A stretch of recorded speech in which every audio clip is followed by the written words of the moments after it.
Islamic videos اور بیانات دیکھنے کے لیے اسلامک ویڈیوز آفیشیل کو سبسکرائب کریں۔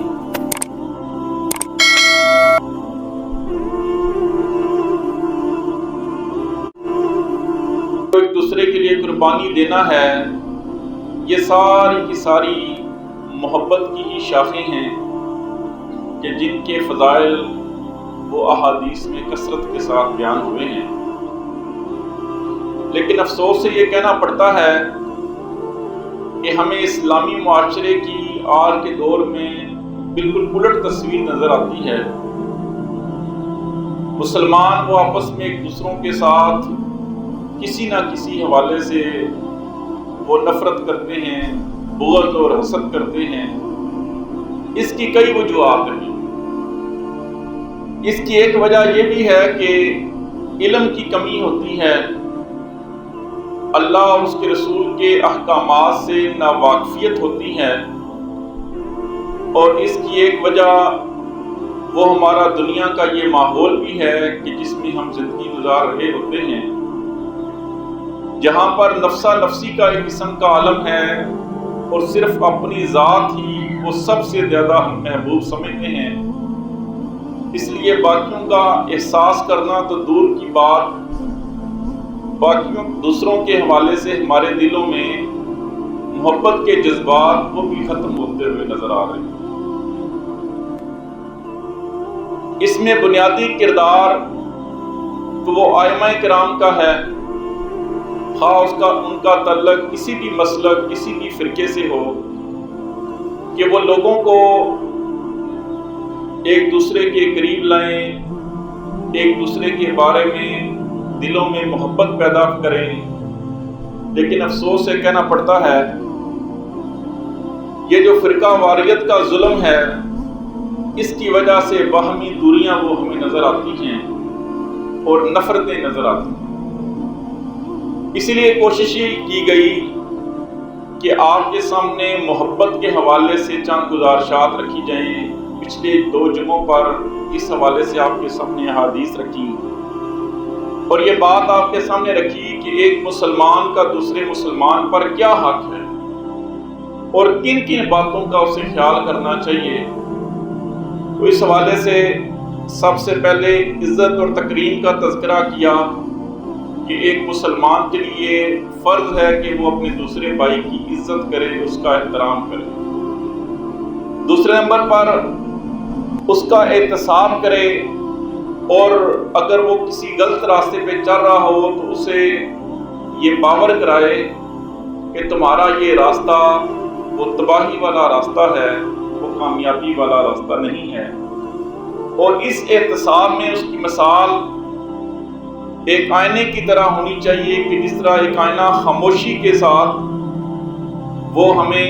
ہماری کمیوں کی طرف توجہ دلاتا ہے، تو ہمیں بھی اپنے بھائی کی رازداری کو سامنے رکھتے ہوئے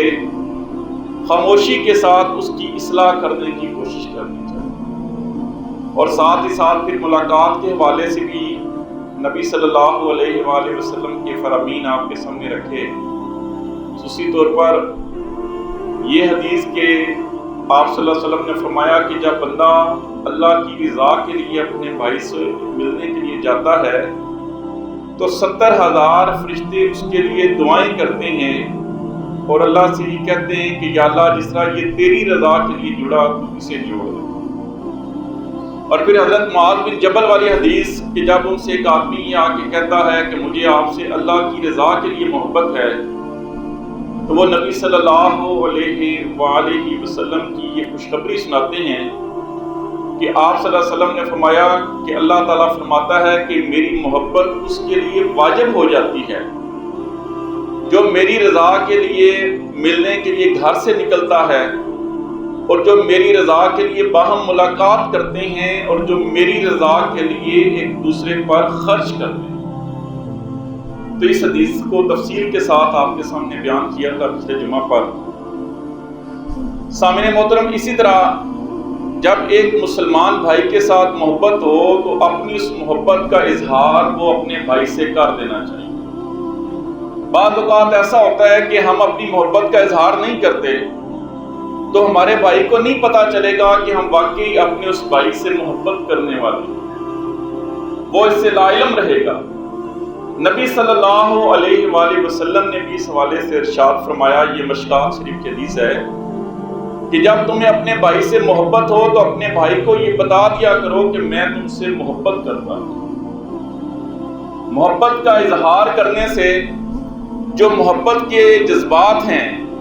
ان میں نکھار پیدا ہوتا ہے، ان میں ایک طرح کی تازگی آ جاتی ہے، اور اس سے آپس کی جو قدورتیں اور نفرتیں ہیں وہ بھی دور ہو جاتی ہیں۔ تو نبی صلی اللہ علیہ وآلہ وسلم نے فرمایا کہ جب تم اپنے بھائی سے محبت کرو تو اپنی اس محبت کا اظہار کر دیا کرو۔ سامعین محترم، یاد رکھیے کہ محبت وہ ایک چڑھتے سورج کی طرح ہے کہ جس میں اگر کسی قسم کی تصنع اور بناوٹ نہ ہو، یعنی وہ منافقت والی محبت نہ ہو، وہ خود غرضی والی محبت نہ ہو، تو اس محبت کا پتہ چل جاتا ہے، اور اس میں اخلاص کا رنگ شامل ہو تو اعمال اور کردار کے ذریعے وہ محبت جھلکتی ہوئی ہمیں نظر آتی ہے۔ پھر دوبارہ سن لیجیے کہ اس محبت میں منافقت نہ ہو، تصنع اور بناوٹ نہ ہو کہ صرف بندے کو دکھانے کے لیے، خوش کرنے کے لیے سامنے ہم بڑے مسکراہٹ سے باتیں کریں اور یہ یقین دلانے کی کوشش کریں کہ ہم اس سے بڑی محبت کرتے ہیں، لیکن دل میں وہ جذبات اور وہ کیفیات نہ ہوں، تو یہ منافقت والی محبت ہے۔ یہ وہ محبت نہیں کہ جس سے اللہ کی رضا حاصل ہو، بلکہ جس طرح سورج کی روشنی وہ دور دور تک دیکھی جا سکتی ہے، اسی طرح سچی محبت کا جب بندہ اظہار کرتا ہے اور اپنے بھائی کے سامنے اس کا اقرار کرتا ہے تو وہ نظر آنے لگ جاتی ہے، اپنے بھائی کے اعمال اور کردار کے ذریعے سے اس کا پتہ چلنے لگ جاتا ہے، اور اس میں اخلاص کا رنگ شامل ہو تو پھر وہ سچی محبت بن جاتی ہے۔ تو یہ محبت جو حقیقی محبت ہے، اس کو اختیار کرنے کی کوشش کرنی چاہیے، اور نبی صلی اللہ علیہ وآلہ وسلم کے اس فرمان کو بھی وہ سامنے رکھنا چاہیے۔ اور ساتھ ہی ساتھ پھر آپ صلی اللہ علیہ وآلہ وسلم نے فرمایا کہ تم ایک دوسرے کو تحفے اور ہدیے دیا کرو، اس سے آپس میں محبت بڑھتی ہے اور نفرتیں دور ہوتی ہیں۔ یہ نبی صلی اللہ علیہ وآلہ وسلم نے ہمیں ایک اور کلیہ بتا دیا، ایک اور فرمان کے ذریعے سے ہمیں پتا چلا کہ ایک دوسرے کو ہدیے اور تحفے دیا کرو، اس سے محبتیں پیدا ہوتی ہیں اور نفرتیں وہ ختم ہوتی ہیں۔ سامعین محترم، ضروری نہیں کہ یہ تحفہ اور ہدیہ کئی ہزاروں کا ہو تو پھر ہی جناب تحفہ دیا جا سکتا ہے، بلکہ آپ کو چھوٹی سے چھوٹی چیز بھی اپنے بھائی کو ہدیہ کرتے ہیں، اس کو تحفہ دیتے ہیں، تو یقین جانیے کہ اس کے دل میں آپ کے لیے قدر پیدا ہوگی، اس کے دل میں آپ کے لیے محبت پیدا ہوگی، اور ساتھ ہی ساتھ اگر کسی قسم کی کوئی نفرت تھی، کوئی دعوت تھی یا کسی قسم کا کوئی قدورت تھی تو یہ نفرتیں اور قدورتیں وہ دور ہو جائیں گی۔ یہ نبی صلی اللہ علیہ وآلہ وسلم نے بڑا ہی آسان نسخہ وہ ہمیں بتایا ہے۔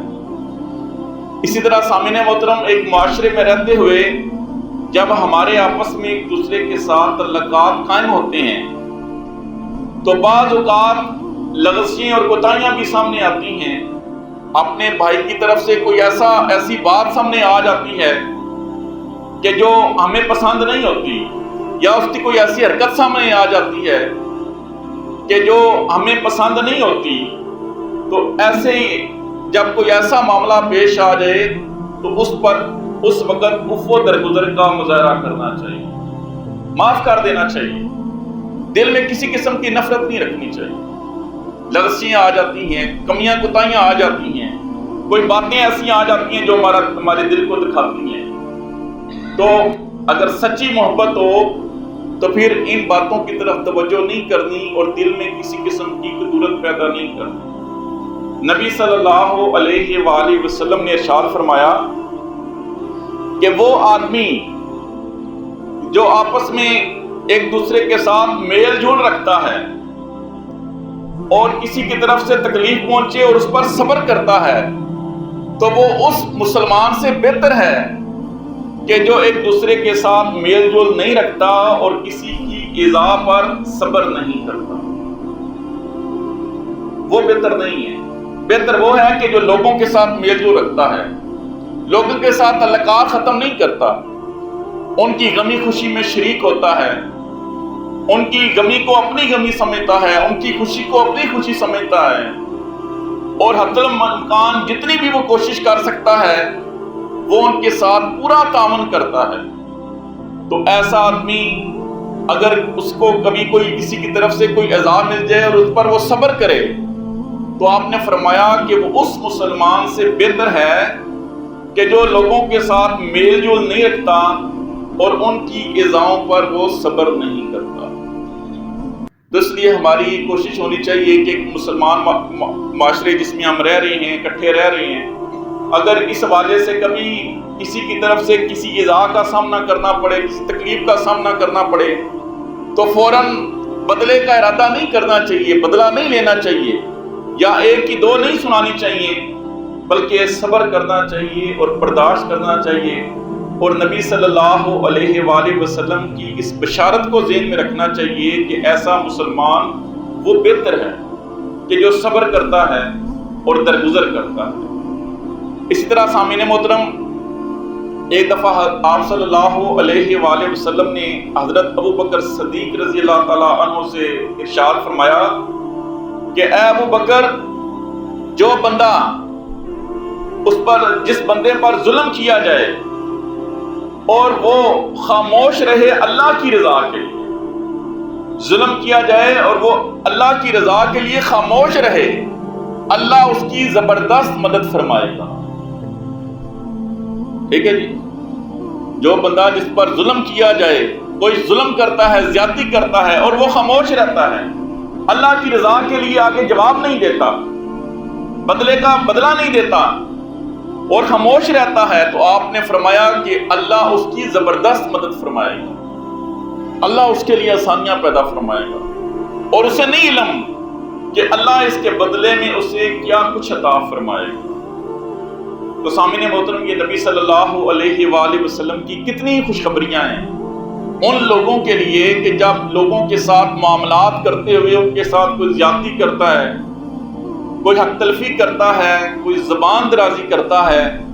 اور وہ صرف اور صرف اللہ کی رضا کے لیے برداشت کرتا ہے،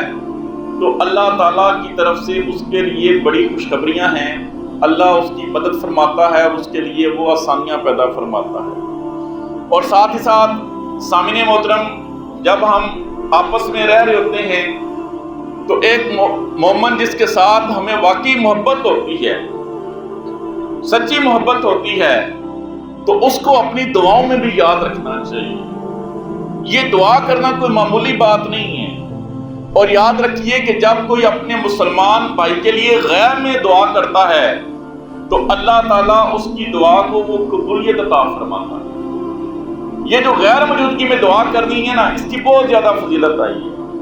اور سامعین محترم، یہ بڑا دل ہونے کی نشانی ہوتی ہے جب آپ کسی کے لیے دعا کرتے ہیں۔ آپ کو مال و دولت سخاوت کرنے،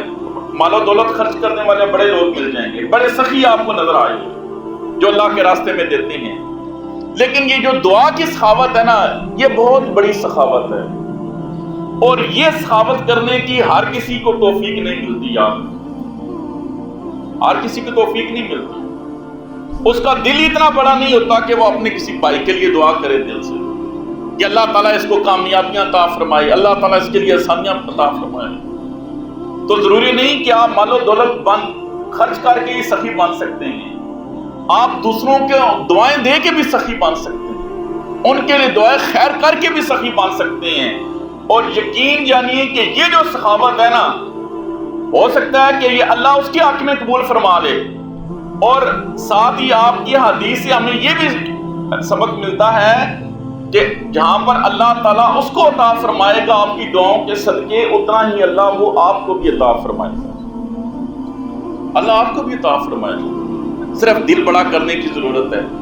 میں نے آگے بات رکھی، بڑے کم لوگ ہیں کہ جنہیں یہ توفیق ملتی ہے۔ آپ دکان پہ جاتے ہیں، کوئی چیز لینے جاتے ہیں، چیز آپ نے لے لیا، آپ نے پیسے دے دیے ہیں، لیکن ساتھ ہی اگر آپ اس کو یہ برکت کی دعا دے کے آ جاتے ہیں کہ اللہ تمہارے کاروبار میں برکت دے، تو جو دعا آپ نے اس کے لیے کی ہے اللہ تعالیٰ وہی برکت آپ کو بھی ضرور عطا فرمائے گا۔ صرف دل بڑا ہونا چاہیے، سخاوت ہونا چاہیے، سخی بننا چاہیے، اور کوشش کیجیے کہ آپ دعائیں دینے والے بن جائیں۔ اس میں دیکھیے کوئی ہمارا سرمایہ خرچ نہیں ہوتا، صرف دل بڑا کرنے کی ضرورت ہے۔ آپ دعائیں دینے والے بن جائیے، جو آپ دوسروں کے لیے دعائیں کریں گے وہی اللہ آپ کو عطا کرنے والا بن جائے گا۔ اور یاد رکھیے کہ جو دعا آپ دوسرے کو دیتے ہیں، ہو سکتا ہے کہ آپ کے اس احسان کو اور آپ نے یہ جو اس کے لیے دعا کی ہے اس کو وہ یاد رکھے، اور غیب میں وہ ہمارے لیے دعا کرے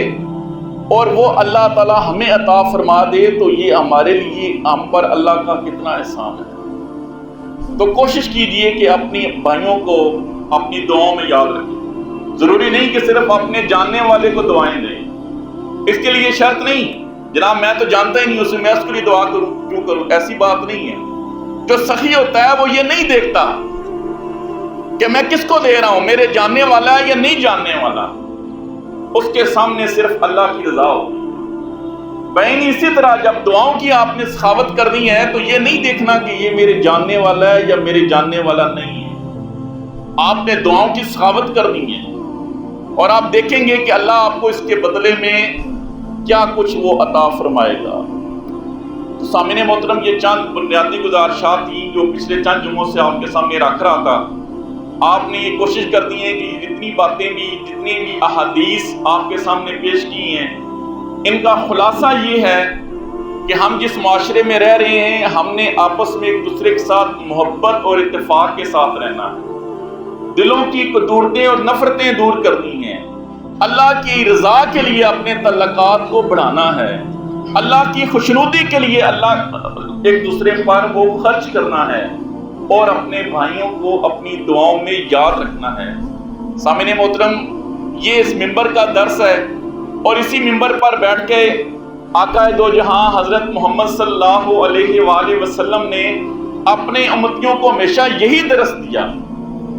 کہ آپس میں محبت اور اتفاق کے ساتھ رہیے، اپنی نفرتوں کو ختم کیجیے۔ ہمارے معاشرے میں آج کل اس کی بڑی کمی نظر آ رہی ہے، نفرتیں نظر آتی ہیں، دوریاں ہی دوریاں نظر آتی ہیں، عداوتیں ہی نظر آتی ہیں۔ بہت ہی کم کوئی ایسی مثال ملتی ہے کہ منبر پر بیٹھنے والے وہ لوگوں کے درمیان محبت پیدا کرنے والی باتیں کریں۔ اللہ تعالیٰ سے دعا ہے کہ نبی صلی اللہ علیہ وآلہ وسلم کے ان فرامین پر صدقے دل سے عمل کرنے کی توفیق عطا فرمائے، اور اسلامی معاشرے کی ایک بہترین تصویر بن کر ہم وہ دوسروں کو نظر آئیں۔ اللہ عمل کی توفیق عطا فرمائے۔ وما علینا الا البلاغ المبین۔